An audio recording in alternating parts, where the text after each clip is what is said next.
அஸ்ஸலாமு அலைக்கும். இன்றைக்கி பைத்தானங்காய்ச்சி, அடை முட்டை பொரிச்சு, ரசம், சுறாக்கண்டம். சுறாக்கண்டம் திங்காத ஒரே ஒரு பிள்ளைக்கு மட்டும் அடை முட்டை. பார்த்துட்டு எப்படிக்குன்னு சொல்லுங்கள். லைக் பண்ணுங்கள், ஷேர் பண்ணுங்கள், சப்ஸ்கிரைப் பண்ணுங்கள். நீங்களும் இந்த மாதிரி செஞ்சு தின்னுங்க. பருப்புக்கு என்ன சீரகம், தக்காளி, சின்ன வெங்காயம், மஞ்சத்தூள் எல்லாம் போட்டு வேக போட்டு கடுகு, கருவேப்பிலை, வெங்காயம் போட்டு தேங்காயெலாம் விட மாட்டோம். இவ்வளோதான் பருப்புக்கு.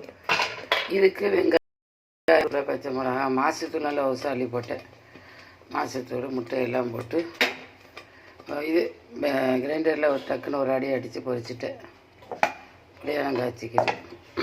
சுறாக்கண்டத்துக்கு வெங்காயம், தக்காளி, கருவேப்பிலை, பச்சை மிளகா எல்லாம் போட்டு எண்ணெயில் வதக்கிக்கிட்டு நல்லா வெந்த பிறகு அதுக்கப்புறம் சுறாக்கண்டத்தை போடணும். சுறாக்கண்டத்தை போட்ட பிறகு மசாலாவை போடணும்.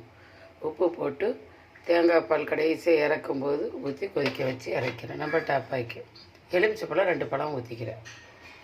பார்த்துட்டு லைக் பண்ணுங்கள், ஷேர் பண்ணுங்கள், சப்ஸ்கிரைப் பண்ணுங்கள். அஸ்ஸலாமு அலைக்கும்.